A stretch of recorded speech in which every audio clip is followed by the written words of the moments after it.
পাচ্ছেন এখন আমি আছি জঙ্গিপুর মহাবীরতলার সেই সহবাজারের পেছন দিকে, লাইব্রেরির পেছন দিকে।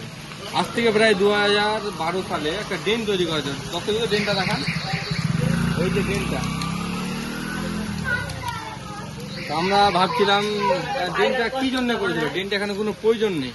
তো সেটা ড্রেনটা আজকে দেখতে পেলাম কি ড্রেনটা কেন করেছে। আসো দর্শক দেখায়।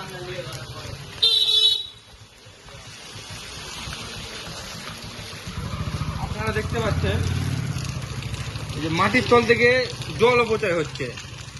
তো জলটা যে কোথায় যাবে, আজকে যদি ড্রেনটা না থাকতো রাস্তাটা ভর্তি হয়ে যেত। আজকে ড্রেনটা আছে বলেই রাস্তাটা পরিষ্কার। আর দ্বিতীয় কথা, জলটা কেন বেরাচ্ছে, আমাদের 2025 সালে একটা বিল পাস হয়েছিল, আমাদের এখানে পাতাল ট্রেন হবে।